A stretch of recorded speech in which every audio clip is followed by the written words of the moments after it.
Hello students, welcome to my YouTube channel. আজকের আমি আলোচনা করব জেমস রিভসের বিখ্যাত কবিতা দাসী। এটি একটি মেটাফরিক্যাল পোয়েম। প্রথমে আমরা জানব যে মেটাফোর কাকে বলে। যখন দুটি বিপরীতধর্মী কোনো জিনিসের সঙ্গে তুলনা করা হবে তখন তাকে আমরা বলবো মেটাফোর। এই কবিতায় সমুদ্রকে বা সাগরকে তুলনা করা হয়েছে কুকুরের সঙ্গে, অর্থাৎ সমুদ্র বা সাগর এটি একটি জড়বস্তু আর কুকুর একটি প্রাণী। অর্থাৎ এই যে দুটো বিপরীতধর্মী জিনিসের মধ্যে যখন তুলনা করা হয় তখন তাকে আমরা বলবো মেটাফোর। যেহেতু এই কবিতায় সাগরকে কুকুরের সঙ্গে তুলনা করা হয়েছে তাই এই কবিতাটিকে আমরা বলতে পারি মেটাফরিক্যাল পোয়েম। এই কবিতার লাইন বাই লাইন আলোচনা করার আগে আমরা কবি সম্পর্কে সামান্য কিছু জেনে নেব। জেমস রিভস অর্থাৎ জন মরিস রিভস ওয়াজ আ ব্রিটিশ অথর। জন মরিস রিভস ছিল একজন ব্রিটিশ লেখক, principally known for his poetry, plays and contributions to children's literature. মূলত তিনি পরিচিত তার কবিতা, নাটক এবং শিশু সাহিত্যে তার অবদানের জন্য। His books include anthologies for both adults and children. তার যে বইগুলো মূলত প্রাপ্তবয়স্ক এবং শিশুদের উপরে লেখা সংকলন। He is also known as a literary critic and broadcaster. তিনি পরিচিত ছিলেন একজন সাহিত্য সমালোচক এবং ব্রডকাস্টার মিনস হচ্ছে সম্প্রচারক, অর্থাৎ বিভিন্ন টিভি এবং রেডিওতে তিনি সম্প্রচারকের কাজ করেছিলেন, তাই তিনি ব্রডকাস্টার এবং সাহিত্য সমালোচক হিসাবে তিনি পরিচিত ছিলেন। এখন এই কবিতাটি আমরা লাইন বাই লাইন আলোচনা করব। The sea is a hungry dog. সমুদ্র হয় একটি ক্ষুধার্ত কুকুর। দেখো, শুরুতে সমুদ্রকে তুলনা করা হয়েছে কুকুরের সঙ্গে, অর্থাৎ শুরুতেই আমরা একটি ফিগার অফ স্পিচ পাচ্ছি যাকে আমরা বলতে পারি metaphor. The sea is a hungry dog. সমুদ্র হয় একটি ক্ষুধার্ত কুকুর। Giant and grey. জায়েন্ট মানে হচ্ছে দৈত্যের মতো এবং গ্রে মানে হচ্ছে ধূসর রঙের। তাহলে সমুদ্রকে প্রথমেই বলা হয়েছে একটি ক্ষুধার্ত কুকুর, তারপরে বলা হয়েছে জায়েন্ট। জায়েন্ট মানে দৈত্য। এখানে দৈত্য বলতে সমুদ্রের যে বিশালতা তাকে বোঝানো হয়েছে। অ্যান্ড গ্রে মানে ধূসর রঙের, সমুদ্রের বা সাগরের জলের যে রং সেটা এখানে বোঝানো হয়েছে। He rolls on the beach all day. He rolls on, এখানে হি বলতে সমুদ্রকেই বোঝানো হয়েছে। হি রোলস অন, এখানে রোলস অনস বলতে সে গড়াগড়ি খায়। দ্য বিচ সমুদ্র সৈকতে, অল ডে সারাদিন। এখানে বোঝানো হয়েছে যে সমুদ্রের ঢেউ যেমন সমুদ্র সৈকতে আছড়ে পড়ে, অর্থাৎ ঢেউ আসে এবং যায়। সমুদ্র সৈকতে ঢেউ এই আসা যাওয়াকে কবির কল্পনায় মনে করছেন যে সমুদ্র যেন সেই সৈকতে এসে গড়াগড়ি খাচ্ছে। যেহেতু শুরুতে সমুদ্রকে একটি কুকুরের সঙ্গে তুলনা করা হয়েছে, তাই কুকুর যেমন মাটিতে গড়াগড়ি খায় ঠিক একই রকমভাবে সমুদ্রকে মনে করা হচ্ছে যে সেও যেন সমুদ্র সৈকতে এসে সারাদিন ধরে সে গড়াগড়ি খাচ্ছে। With his clashing teeth and saggy jaws, hour upon hour he gnaws the rumbling and tumbling stones and bones.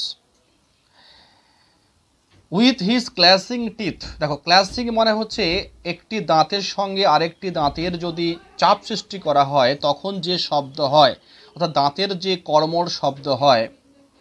এখানে হিজ বলতে সমুদ্র তার সেই কর্মর শব্দ দিয়ে অ্যান্ড স্যাগি জস, এখানে স্যাগি বলতে এলোমেলো চোয়াল বা লোমশযুক্ত চওয়াল দিয়ে, আওয়ার আপন আওয়ার, ঘন্টার পর ঘন্টা, হি নজ, সে কামড়াচ্ছে বা চিবোচ্ছে, the rumbling tumbling stones, rumbling means গড়গড় করে শব্দ করা, টামলিং মানে হচ্ছে গড়িয়ে যাওয়া পাথর, অর্থাৎ ঢেউ যখন সমুদ্র সৈকতে আসে সেই পাথরগুলো উপরের দিকে উঠে আসে, আবার যখন ঢেউ নিচে নেমে যায় তখন সেই পাথরগুলো সেই ঢেউয়ের সঙ্গে আবার নেমে আসে।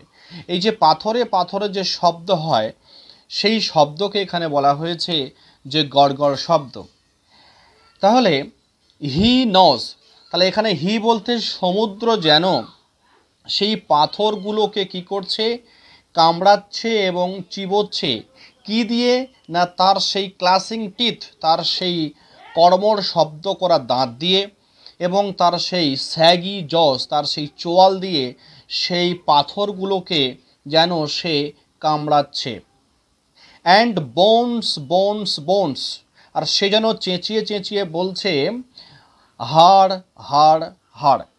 দেখো এখানে বোন, বোন বলতে এখানে পাথরকে বোঝানো হয়েছে।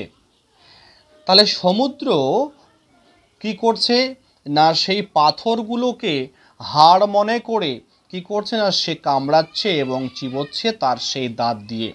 অর্থাৎ কুকুর যেমন মাংসের হাড় যেমনভাবে সে কামড়ায়, কামড়ালে যেমন শব্দ হয় সেই একই রকম শব্দ এখানে হচ্ছে। তাহলে তুলনাটা কি করা হলো, তুলনা করা হলো যে সমুদ্র কি করে না, সে যখন সমুদ্রের সৈকতে আছড়ে পড়ে সেই সমুদ্রের সৈকতের পাথরগুলো একে অপরের সঙ্গে ধাক্কা লেগে একটা শব্দ সৃষ্টি হয়। সেই শব্দটাকে কবি মনে করছেন যে সমুদ্র যেন সেই পাথরগুলো কামড়াচ্ছে যেমনভাবে একটা কুকুর হাড়কে কামড়ায়।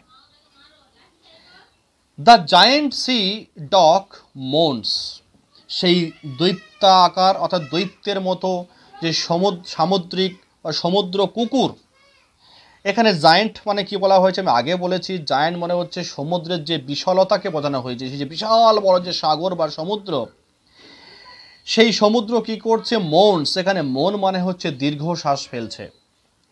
লিকিং মানে চাটছে, হিজ গ্রে প, দেখো গ্রে মানে গ্রিজি প, গ্রিজি মানে তেল তেল করা, যে তার যেই থাবা সেটা কি করছে, সে চাটছে। দেখো এরকম দৃশ্য আমরা দেখেছি যে কুকুর খাওয়া দাওয়ার করার পরে সে কি করে না, সে বসে বসে তার সেই পাটাকে চাটে। একই রকমভাবে এখানে যেন সমুদ্র সেই তার পাটিকে চাটছে, অর্থাৎ এখানে বলা হয়েছে যে সাগর বা সমুদ্র যেন বিশ্রামের সময় এসে গেছে। Next stanza, and when the night wind roars, যখন রাতের বাতাস গর্জন করে, নাইট উইন্ড রাত্রের বাতাস যখন গর্জন করে, and the moon rocks in the stormy cloud, moon মানে চাঁদ, রক্স মানে কি দুলতে থাকে, স্টর্মি ক্লাউড মানে হচ্ছে ঝড়ো মেঘের মধ্যে। বলছে যখন চাঁদের আলো সেই ঝড়ো মেঘের মধ্যে দুলতে থাকে, অর্থাৎ এখানে বলা হয়েছে যে রাতের অন্ধকার, আকাশে মেঘ এবং খুব জোরে জোরে বাতাস বইছে, সেখানে চাঁদের আলো যেন মনে হচ্ছে দুলছে। হ্যাঁ, দুলছে বলতে যে মেঘ যখন চাঁদের উপরে চাপা পড়ে যায় তখন আলোটা দেখতে পাওয়া যায় না বা আসে না, আবার যখন মেঘ সরে যায় তখন সেই চাঁদের আলোটা আবার এই পৃথিবীর বুকে পড়ে।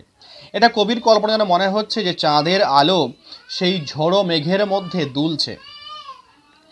হি বাউন্স টু হিজ ফিট, তখন এখানে হি বলতে সেই সমুদ্র লাফিয়ে ওঠে তার পায়ের উপর ভর দিয়ে, he bounds to his feet, and snaps and snips, এই স্নাপস অ্যান্ড স্নিপস মানে হচ্ছে ঘ্রাণ নেওয়া বোঝায়, অর্থাৎ সে যেন শুঁকছে, কোনো কিছু ঘ্রাণ নিচ্ছে। কে না, এখানে সমুদ্র যেন ঘ্রাণ নিচ্ছে। কুকুর যেমন যেখানে সেখানে সে শোঁকে, অর্থাৎ সে ঘ্রাণ নেওয়ার চেষ্টা করে, একই রকমভাবে সমুদ্র যেন সে তার পায়ের উপর ভর দিয়ে লাফিয়ে উঠছে।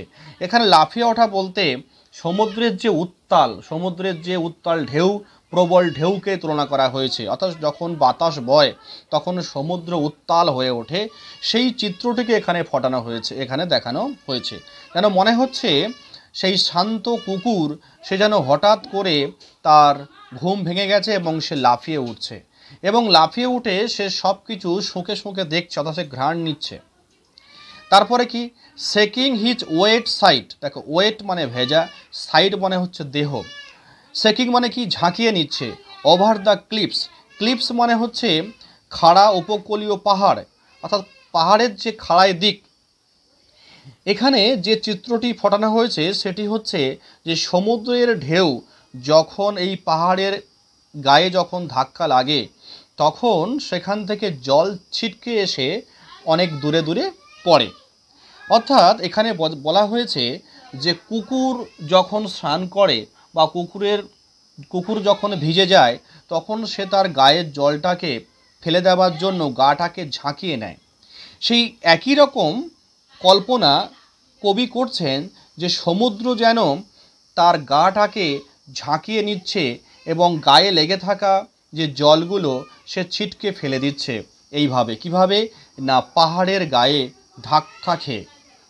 And Howl's and hollows long and loud, যেহেতু প্রবল জোরে বাতাস বইছে তাই একটা হাউল মানে গর্জন হচ্ছে, অর্থাৎ সমুদ্র যেন এখানে গর্জন করছে। অ্যান্ড হলো মানে হচ্ছে একটা উচ্চ স্বরে চিৎকার করা, লং মানে কি দীর্ঘ সময় ধরে, অ্যান্ড লাউড মানে জোরে জোরে, অর্থাৎ জোরে জোরে দীর্ঘ সময় ধরে সে যেন গর্জন করছে। অর্থাৎ কুকুর যেমন মাঝে মাঝে চিৎকার করে উচ্চ স্বরে বা কান্নাকাটি করে, সেই একই রকম যেন কল্পনা কবি করছেন যে সমুদ্রও যেন গর্জন করছে এবং সে উচ্চ স্বরে চিৎকার করছে কারোর মনোযোগ আকর্ষণ করার জন্য। এখানে হলো বলে আমরা বলতে পারি a loud cry to attract attention, অর্থাৎ মনোযোগ আকর্ষণ করার জন্য একটা উচ্চ স্বরে চিৎকার। But on quiet days in May or June, quiet days মানে কি শান্ত দিন, in May or June, May এবং জুন মাসের সেই শান্ত দিনগুলিতে, অর্থাৎ সেই সময় খুব জোরে একটা বাতাস বয় না, সমুদ্র শান্ত হয়ে যায়। তাই বলছে যে মে অর জুন মাসের সেই শান্ত দিনগুলিতে, when even the grasses on the Dune মানে কি বালিয়াড়ি, অর্থাৎ সমুদ্রের ধারে যে বালি থাকে সেই বালির ভেতরে ছোট ছোট ঘাস জন্মায়। বলছে যখন সেই বালিয়াড়ির উপরে যে ছোট ছোট ঘাসগুলো প্লে নো মোর, আর যেন বাঁশি বাজায় না, দেয়ার রেডি টিউন মানে হচ্ছে বাঁশির মতো সূক্ষ্ম সুর। হ্যাঁ, অর্থাৎ যখন প্রবল জোরে বাতাস বয় এবং সেই ঘাসের উপর দিয়ে যখন বাতাস বয়ে যায় তখন সেই ঘাসেদের মধ্যে থেকে একটা আওয়াজ আসে। কবির কল্পনায় এখানে যেন ঘাসগুলো যেন একটা বাঁশির সুর সৃষ্টি করেছে, কিন্তু যেহেতু বাতাস বইছে না, শান্ত, সেই জন্য সেই ঘাসগুলো থেকে আর কোনো বাঁশির সুর বাজছে না। প্লে নো মোর দেয়ার রেডি টিউন, অর্থাৎ এখানে সমুদ্র যেন বিশ্রামে গেছে, সমুদ্রের বিশ্রামরত চিত্রকে এখানে ফুটিয়ে তোলা হয়েছে। With his head between his pause, কি বলছে, উইথ হিজ হেড বলছে তার মাথা, বিটুইন হিজ পজ তার দুটো থাবার মাঝখানে তার মাথাটা রেখে দিয়ে, হি লাইজ সে শুয়ে আছে, অন দ্য স্যান্ডি শোর্স মানে হচ্ছে বালির বা বালুর উপকূল, হ্যাঁ, বালুময় উপকূল যেখানে বালি রয়েছে সেই সমুদ্র উপকূলে সে যেন শুয়ে আছে। অর্থাৎ কুকুর যেমন বিশ্রাম নেয়, যে সে একেবারে মুড়ে তার দুটো পায়ের মাঝখানে মাথা ঢুকিয়ে দিয়ে একটা কুকুর যেমন ঘুমায়, এখানে সমুদ্র যেহেতু শান্ত হয়ে গেছে, কবির কল্পনায় সমুদ্র যেন সে কী করছে না, চারিপাশে পাহাড়, সেই পাহাড়ের মাঝখানে সে যেন বিশ্রাম নিচ্ছে। হি লাইজ সে শুয়ে আছে, অন দ্য স্যান্ডি শোর্স, তাহলে স্যান্ডি শোর মানে হচ্ছে কি বালুর উপকূল। সো কোয়াইট, এতটাই শান্তভাবে ঘুমোচ্ছে যে হি স্কার্টসলি স্নোরস, তার নাক ডাকার শব্দ শোনা যায় না। স্নোর মানে হচ্ছে নাক ডাকা, স্কার্টসলি মানে হচ্ছে একেবারেই সে নাক ডাকছে না। অর্থাৎ যখন কেউ গভীর ঘুমে আচ্ছন্ন হয়ে পড়ে তখন তার নাক ডাকার শব্দ শোনা যায়। এখানে কল্পনা করছে যে সমুদ্র যেন একেবারেই গভীর নিদ্রায় আচ্ছন্ন, তাই তার আর কোনো শব্দ শোনা যাচ্ছে না। অর্থাৎ সমুদ্রে বাতাস বইছে না, সমুদ্রে আর উত্তাল ঢেউ দেখা যাচ্ছে না। কবির কল্পনায় সমুদ্র যেন এখন কি করছে না, সমুদ্র যেন এখন চিরনিদ্রায় রয়েছে। তাই এখানে স্নোর বলতে এখানে নাক ডাকা বলা হয়েছে। দেখো এখানে দ্য সি, এই সমুদ্রকে একটু পার্সনিফাই করা হয়েছে। পার্সনিফাই কাকে বলে? পার্সনিফাই তাকে বলে যখন কোনো জড়বস্তুকে কল্পনা করা হয় যে প্রাণীবাচক কোনো বস্তু হিসাবে।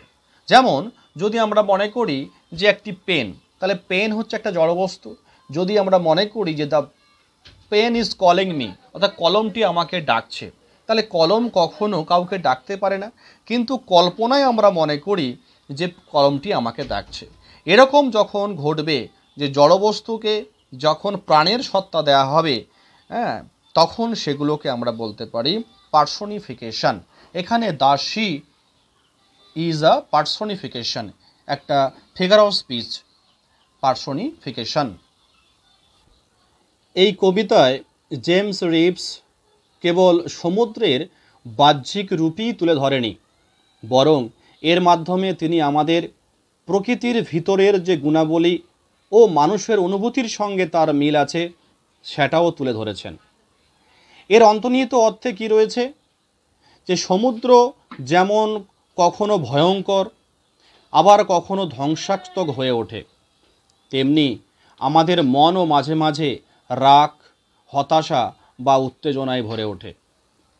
আবার সমুদ্র যেমন শান্ত থাকে, নিশ্চুপ হয়ে থাকে, তেমনি মানুষও কিছু সময় গভীর ভাবনায় নিমগ্ন হয়ে চুপচাপ থাকে। এই কবিতার মাধ্যমে কবি বোঝাতে চেয়েছেন মানুষ, প্রকৃতি ও মানুষের মধ্যে গভীর মিল রয়েছে। আমাদের চারপাশের প্রকৃতি আসলে আমাদের মনের প্রতিচ্ছবি। সাগরের মতোই আমাদের জীবনেও কখনো কখনো ঝড় ওঠে, আবার কখনো নামে শান্তির ছায়া। এটাই জীবনের চিরন্তন সত্য, পরিবর্তন, দ্বৈততা এবং ভারসাম্য।